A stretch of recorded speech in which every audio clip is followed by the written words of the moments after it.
আল্লাহ রাব্বুল আলামিন এটাও পবিত্র কোরআনে বলেন ওয়াসিয়া আবাকা ফাতাহহির, ও পয়গম্বর আপনার পবিত্র পোশাকটা পবিত্র করেন।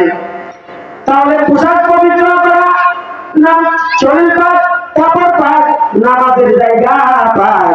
এই নামাজের জায়গা পাকের কথা আল্লাহ রাব্বুল আলামিন পবিত্র কোরআনে বলেছেন। আল্লাহ রাব্বুল আলামিন বলেন ওয়া'আদনা ইলা ইব্রাহিম ওয়া ইসমাঈল আন তাহিরা বাইতি লিত-তাইয়িবিন। আল্লাহ রাব্বুল আলামিন ইব্রাহিম এবং ইসমাঈল আলাইহিস সালাতু ওয়াস সালামকে বলতেছেন ও ইব্রাহিম এবং ইসমাঈল ওয়া'আদনা ইলা ইব্রাহিম ওয়া ইসমাঈল আন তাহিরা বাইতিয়া, আপনারা আমার এই পবিত্র ঘরটা পবিত্র করেন। আন তাহিরা বাইতিয়া কেন পবিত্র করবেন?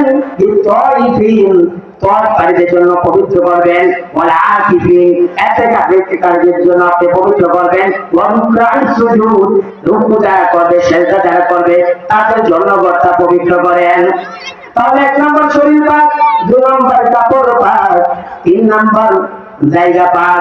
এই জায়গা পাকের কথা আল্লাহ রাব্বুল আলামিন কোরআনে বলেছেন। তাই চার নম্বর হলো সতর ঢাকা। এই সতর ঢাকার কথা আল্লাহ রাব্বুল আলামিন বলেন ইয়া বানি আদম খুযু জিনাতাকুম ইনদা কুল্লি মাসজিদ। আল্লাহ রাব্বুল আলামিন জানান আপনার পোশাকটা সাজসজ্জা পোশাক পরিধান করেন। এই পোশাক পরিধান করার কথা বলছেন। এবং এক নম্বর শরীর পাক, দুই নম্বর কাপড় পাক, তিন নম্বর জায়গা পাক, চার নম্বর সতর ঢাকা, পাঁচ নম্বর কিবলামুখী হওয়া। এই কিবলামুখী হওয়ার কথা আল্লাহ রাব্বুল আলামিন বলেন ফাওয়াল্লি ওয়াজহাকা শাতরাল মাসজিদিল হারাম, আপনার সিনাকে আপনি কিবলামুখী করেন। ফাওয়াল্লি ওয়াজহাকা শাতরাল মাসজিদিল হারাম, এটা কিবলামুখী হওয়া, ওয়াক্ত মতো নামাজ পড়া। এই ওয়াক্ত মতো নামাজ পড়ার কথা আল্লাহ রাব্বুল আলামিন বলেন ইন্নাস সালাতা কানাত আলাল মুমিনিনা কিতাবাম মাওকুতা।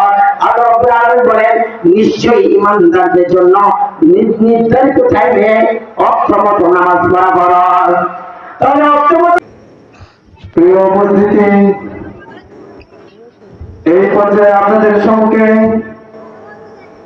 গুরুত্বপূর্ণ তাকরীর নিয়ে আসছেন অত্র মাদ্রাসার সনাতন শিক্ষক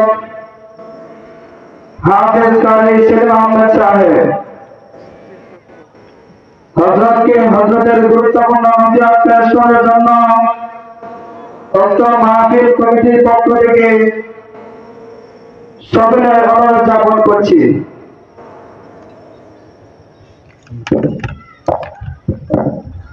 আসসালামু আলাইকুম ওয়া রাহমাতুল্লাহি ওয়া বারাকাতুহু। আলহামদুলিল্লাহ আলহামদুলিল্লাহিল্লাযী আল্লামাল কুরআন খালাকাল ইনসানা আল্লামাহুল বায়ান। والصلاة والسلام على سيدنا محمد الذي جعل نفس من عبادة الأوثان إلى عبادة الرحمن. أما بعد فأعوذ بالله من الشيطان الرجيم. بسم الله الرحمن الرحيم.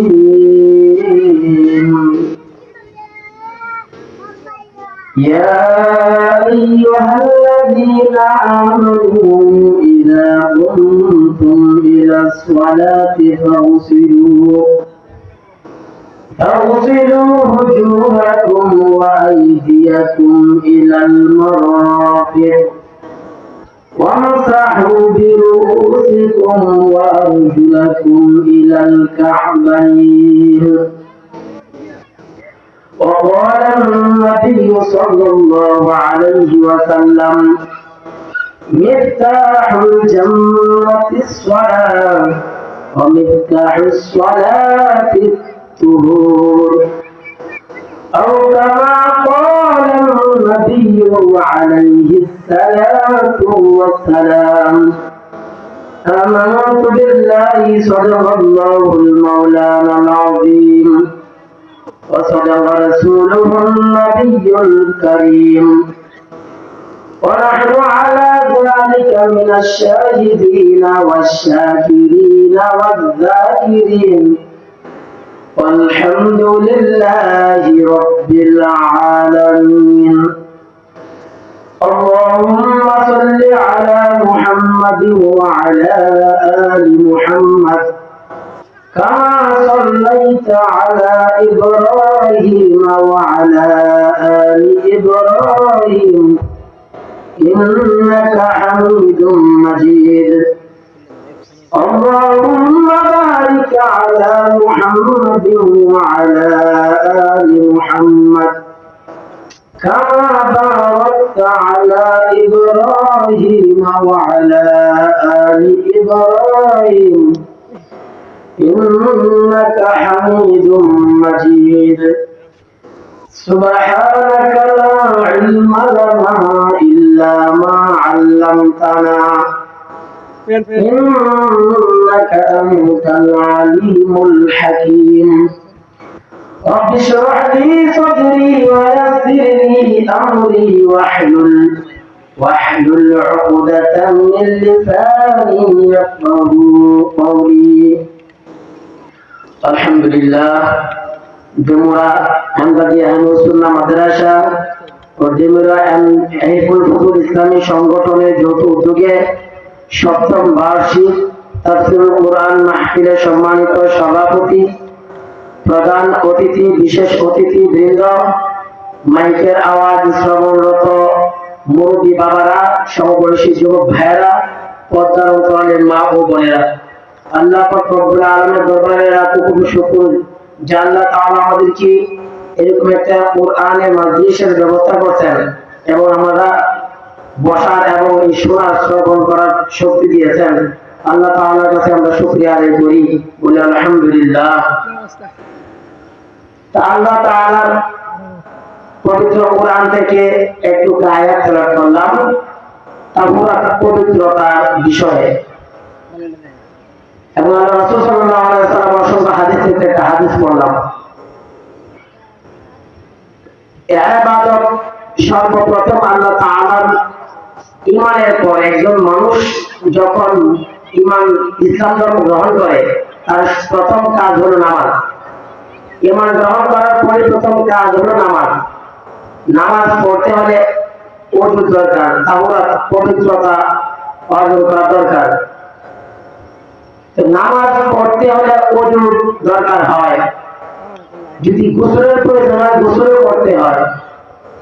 গোসলের ফরজ আছে, ওযুর যেমনি ফরজ আছে গোসলের ফরজ আছে, গোসলের সুন্নত আছে, ওযুর সুন্নত আছে। এই ফরজগুলা এই সুন্নতগুলা আদায় করতে হয়। গোসলের ফরজ তিনটা। ভালোভাবে কুলি করা, এক নাম্বার ভালোভাবে কুলি করা, দুই নম্বর নাকে নরম জায়গায় পর্যন্ত পানি পৌঁছানো এবং তিন নাম্বার সমস্ত শরীর ভালোভাবে ধৌত করা। এই সমস্ত শরীর যদি ভালোভাবে আমরা না ধৌত করি, আমাদের অসতর্কতার কারণে যদি আমাদের কোনো অংশ শুকনো থাকে, আল্লাহ রাসূল সাল্লাল্লাহু আলাইহি ওয়াসাল্লাম বলেন কাযা ওয়া কাযা মিনান নার, এই শুকনো থাকার কারণে অসতর্কতার কারণে জাহান্নামে এই শাস্তি তাদেরকে দেওয়া হবে। এজন্য আমাদেরকে যখন আমরা পবিত্র হইতে যাইব, আমাদের গোসল যখন ফরজ হয়, তাহলে আমরা গোসলটা করতে গেলে আমাদের সারা শরীরে যেন পানি পৌঁছায় এগুলা খেয়াল করা। অসতর্ক ভাবে যেন আমরা গোসল না করি। কিন্তু আমাদের হালত হয়ে গেছে এরকম, দেখা যায় ছেলে মেয়ে বিয়ে দিয়েছে, বিয়ে করাইছে, নাকি না তোর হয়ে গেছে, কিন্তু এখনো ওযু গোসল যে কিভাবে করতে হয়, ওযুর ভঙ্গের কারণ কয়টা, ওযুর ফরজ কয়টা, গোসলের ফরজ কয়টা, এগুলা অনেকের জানা নাই, অথচ বৃদ্ধ হয়ে গেছে, এগুলা জানা নাই। কিন্তু এগুলা জানা তার দরকার, এগুলা জানতো ফরজে আইন। আমি পবিত্রতা কিভাবে পবিত্র থাকবো, কোন কারণে আমার ওযু ছুটে যায়, এই এলেম শিক্ষা করা তো ফরজে আইন। এটা সকলের জন্য প্রয়োজন ছিল, কিন্তু আমরা পড়তে পারি নাই। এরপর পবিত্রতা, গোসলের 3 ফরজ, ওযুর 4 ফরজ। এই ওযুর 4 ফরজ যে আয়াত তেলাওয়াত করেছে আল্লাহ তাআলা, সেই আয়াতের মধ্যে এই 4টা ফরজের কথা আল্লাহ রাব্বুল আলামিন বলছেন। আল্লাহ তাআলা বলতেছেন, ইয়া আইয়ুহাল্লাযীনা আমানু ইযা কুমতুম ইলাস সালাহ। আল্লাহ রাব্বুল আলামিন বলেন, ও দুনিয়ার ইমানদারের দল, তোমরা যখন নামাজের সময় হয়ে যাবে, ইয়া আইয়ুহাল্লাযীনা আমানু ইযা কুমতুম ইলাস সালাহ, তোমরা যখন নামাজে দাঁড়াইবা, কুমতুম ইলাস সালাতি ফাগসিলু উজুহাকুম, তখন তোমাদের মুখমণ্ডল ধৌত করবা, এই সমস্ত মুখ ধৌত করবা। ফাগসিলু উজুহাকুম ওয়া আইদিয়াকুম ইলাল মারাফিক, এবং 2 নাম্বার ওয়া আইদিয়াকুম, তোমাদের 2 হাত কোন পর্যন্ত ধৌত করবা। ওয়াইদিয়াকুম ইলাল মারাফিক ওয়ামসাহু বিরুসিকুম, এবং 3 নাম্বার হলো তোমাদের মাথা মাসাহ করবা, এবং 4 নাম্বার ওয়ারজুলাকুম ইলাল কাবাইন। আল্লাহ রাব্বুল আলামিন জানায়া দেন এই 4 নাম্বার ফরজ হলো তোমাদের 2 পা টাকনু পর্যন্ত ধৌত করবা। তাহলে এই 4টা ফরজ আদায় করবা। আল্লাহ রাব্বুল আলামিন বলেন, এই 4টা ফরজ যদি কেউ আদায় করিয়া লয়, তাহলে তার ওযুটা হয়ে গেছে। এই ওযুর ফরজ হলো 4টা। এই 4টা ফরজ যদি কেউ আদায় করিয়া লয়, বাংলাদেশের কোন মুফতি বলবে না যে তার ওযু হয় নাই, ওযু হয়ে গেছে। এর মধ্যে সুন্নাত আছে, এই সুন্নাতগুলো যদি কেউ দেখিয়া দেখিয়া এই সুন্নাতগুলো যদি আদায় করে, আল্লাহ রাসূল সাল্লাল্লাহু আলাইহি ওয়াসাল্লাম বলেন, যে জিনিসের মধ্যে আমার সুন্নাত পাওয়া যাবে, এই জিনিসটা এটা আরো সৌন্দর্যমণ্ডিত হয়ে যাবে। আর তুমি তোমার ফরজ তুমি আদায় করলা, এর পাশাপাশি যদি তুমি সুন্নাত আদায় করো, তাহলে এই তোমার এই ওযুটা আরো সুন্দর মণ্ডিত হয়ে যায়। যেমনভাবে একজন বিল্ডিং বানাইবে, বিল্ডিং বানালে ইটের দরকার, ইট আপনি গাঁথনি দিয়া একটা ইটের উপরে একটা জায়গা করাইলেন, আপনি ঘর সাজাইলেন, ইট একটার উপরে একটা দিয়ে আপনি গাঁথনি দিয়ে আদার করাইলেন, ঘর হয়ে গেছে, কিন্তু প্লাস্টার করেন নাই, ঘর সৌন্দর্য হয় নাই, কিন্তু ঘর হয়ে গেছে। আপনি 4টা ফরজ যদি আদায় করিয়া লন, আপনার ওযু হয়ে গেছে। এই ওযু যদি আপনি সুন্দর বানাইতে চান, আল্লাহ রাসূল সাল্লাল্লাহু আলাইহি ওয়াসাল্লামের আর সুন্নাত আছে, এই ওযুর মধ্যে সুন্নাতগুলো যদি আদায় করেন, তাহলে এই সুন্নাত আদায় করার কারণে এই ওযুটা আরো সুন্দর মণ্ডিত হয়ে যায়। আল্লাহ রাসূল সাল্লাল্লাহু আলাইহি ওয়াসাল্লাম বলেন, এই পবিত্রতা তুমি হাসিল করবা। আল্লাহ রাসূল বলেন, এই ওযু তুমি করবা। আল্লাহ রাসূল বলেন, ইফতাহুল জান্নাতিস সালাহ, নামাজ হলো জান্নাতের চাবি, নামাজ হলো বেহেশতের চাবি। কোন ঘরে যদি ঢুকতে চান, ঘরে যদি তালা লাগানো থাকে, চাবির প্রয়োজন হয়, চাবি ছাড়া ঘরে ঢোকা যায় না। কিন্তু জান্নাতের চাবি, দুনিয়ার চাবি যদি হারানো যায়, এটা বাংলার ব্যবস্থা আছে, কিন্তু জান্নাতের চাবি অন্য ডুপ্লিকেট চাবি দিয়ে খুলবে না।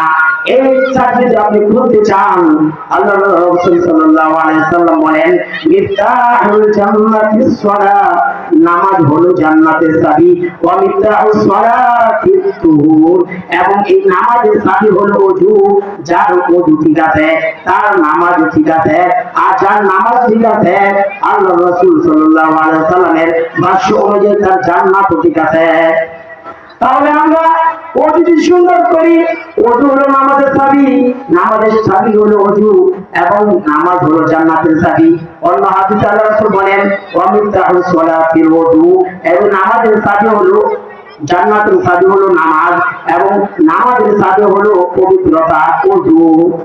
ওযু একটা তুহুর, একটা ওযু, পবিত্রতা হাসিল করা, ওযু করা, এই মেসের জান্নাত নামাজের চাবি। তাহলে নামাজ যদি তুমি পড়ো, ওযুর প্রয়োজন হয়। এই ওযু করা নামাজের মধ্যে ফরজ আছে, ওযুর মধ্যে যেভাবে ফরজ আছে, ওযুর মধ্যে যেমন ফরজ আছে, নামাজের মধ্যে ফরজ আছে। এটা আমাদের মক্তবের ছাত্রদেরকে আমরা পড়াই, আমরা কোরআনী মাদ্রাসায় পড়াই, নামাজের ভিতরে এবং বাইরে বড় ফরজ। এটা যদিও আমরা নুরানি মাদ্রাসায় পড়াই, কিন্তু এটা আমরা শুধু পড়াই এটা মন করা নয়, আল্লাহ রাসূল এবং কোরআনের আয়াত আল্লাহ রাব্বুল আলামিনের পবিত্র কোরআন এবং হাদিসের আলোকে পড়াই। এই পবিত্র কোরআনের আলোকে নামাজের বাহিরেও সাত ফরজ, এক নাম্বার শরীর পাক, এক নাম্বার শরীর পাক। আল্লাহ রাব্বুল আলামিন বলেন, এটা পবিত্র কোরআনে বলেন, ওয়া ইন কুনতুম জুনুবান ফাত্তাহহারু। আল্লাহ রাব্বুল আলামিন বলেন, তোমরা যদি অপবিত্র হয়ে যাও তাহলে পবিত্রতা হাসিল করার জন্য তোমরা গোসল করো। গোসল, এই গোসলের মাধ্যমে তোমরা পবিত্রতা হাসিল করো। তাহলে এক নাম্বার হলো শরীর পাক, দুই নাম্বার হলো কাপড় পাক। আল্লাহ রাব্বুল আলামিন এটাও পবিত্র কোরআনে বলেন, ওয়াসিয়া আবাকা ফাত্তাহহির। ও পয়গম্বর, আপনার পবিত্র পোশাকটা পবিত্র করেন। তাহলে পোশাক পবিত্র করা, না শরীর পাক, কাপড় পাক, নামাজের জায়গা পাক। এই নামাজের জায়গা পাকের কথা আল্লাহ রাব্বুল আলামিন পবিত্র কোরআনে বলেছেন। আল্লাহ রাব্বুল আলামিন বলেন, ওয়া'আযনা ইলা ইব্রাহিম ওয়া ইসমাঈল আন তাহহিরা বাইতি লিত-তাইয়িবিন। আল্লাহ রাব্বুল আলামিন ইব্রাহিম এবং ইসমাঈল আলাইহিস সালাতু ওয়াস সালামকে বলতেছেন, ও ইব্রাহিম এবং ইসমাঈল, ওয়া'আযনা ইলা ইব্রাহিম ওয়া ইসমাঈল আন তাহহিরা বাইতিয়া, আপনারা এই পবিত্র ঘরটা পবিত্র করেন। আনতাহিরা বাইতিয়া, কেন পবিত্র করবেন? লিত-তাইয়িবিন, তওয়াফকারীদের জন্য পবিত্র করবেন। ওয়াল আকিফিন, ইতিকাফের জন্য আপনি পবিত্র করবেন। ওয়া রুকআস সুজুদ, রুকু যারা করবে, সিজদা যারা করবে তাদের জন্য ঘরটা পবিত্র করেন। তাহলে এক নাম্বার শরীর পাক, দুই নাম্বার কাপড় পাক, তিন নাম্বার জায়গা পাক। এই জায়গা পাকের কথা আল্লাহ রাব্বুল আলামিন কোরআনে বলেছেন। তাই চার নাম্বার হলো শত ঢাকা। এই শত ঢাকার কথা আল্লাহ রাব্বুল আলামিন বলেন, ইয়া বানি আদম খুযু জিনাতাকুম ইনদা কুল্লি মাসজিদ। আল্লাহ রাব্বুল আলামিন জানান, আপনার পোশাকটা সাজসজ্জ পোশাক পরিধান করেন। এই পোশাক পরিধান করার কথা বলছেন।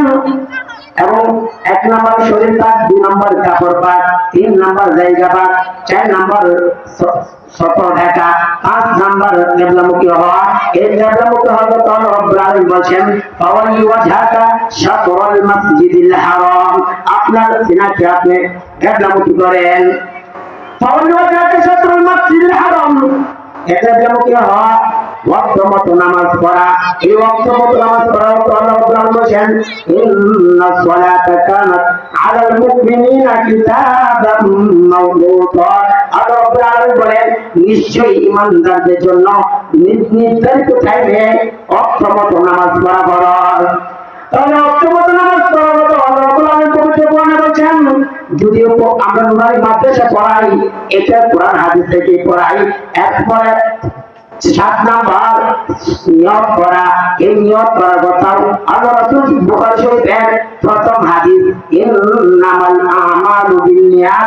আল্লাহ রাসূল সাল্লাল্লাহু আলাইহি ওয়াসাল্লাম জানালেন, আল্লাহ রাসূল বলেন, সমস্ত কাজে তুমি যে নিয়ত করবা, সমস্ত কাজে নিয়তের উপর নির্ভর করে। সমস্ত কাজে নিয়তের উপর নির্ভর করে।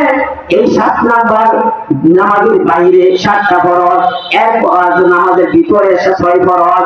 এক নাম্বার তাকবীরে তাহরিমা, এটা আল্লাহ রাব্বুল আলামিন বলেন, ওয়া তাকবীর, আপনারা রবের বরত্ব, আপনার রবের বরত্ব বর্ণনা করেন এবং তাকবীরের মাধ্যমে নামাজ শুরু করেন।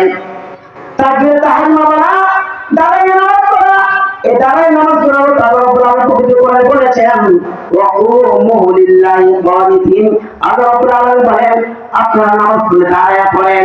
এজন্য ফরজ নামাজ দাঁড়ায় পড়া। আপনি যদি অসুস্থ হয়ে যান, অসুস্থ হলে সেটা ভিন্ন কথা, কিন্তু নামাজ দাঁড়ানো দাঁড়ায় পড়া ফরজ। আল্লাহ রাসূল সাল্লাল্লাহু আলাইহি ওয়াসাল্লাম একজন সাহাবী হযরত ইমরান ইবনে হুসাইন রাদিয়াল্লাহু তাআলা আনহু আল্লাহ রাসূলকে বলতেন, পয়গম্বর, আমার অসরূপ, আমি নামাজ পড়তে কষ্ট হয়, আমি কিভাবে নামাজ পড়বো, আমার যেহেতু অসরূপ।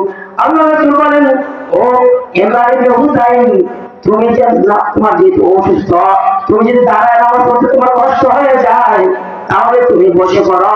আর যদি বসে তোমার সম্ভব না হয়, তাহলে তুমি শুয়ে পড়ো।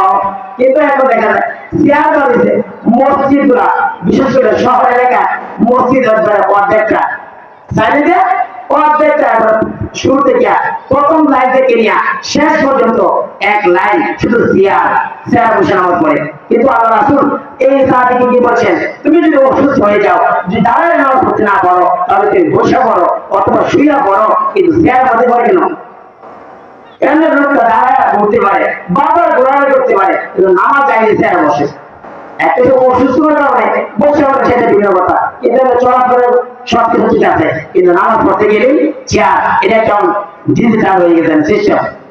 এটা একটা মানে বড় কোনো একটা ভাব, যে আমি বড় এখন আমি ছেড়ে নামাজ না পড়ি, যে কেমন দেখা যায়।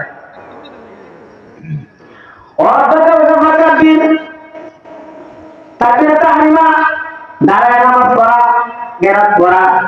আল্লাহ রাব্বুল আলামিন বলেন, ফাকরাউ মা তায়াসসারা মিনাল কুরআন। আল্লাহ রাব্বুল আলামিন বলেন, তোমার কুরআন থেকে যেখান থেকে তোমার সহজ হয় সেখান থেকে তুমি তেলাওয়াত করো।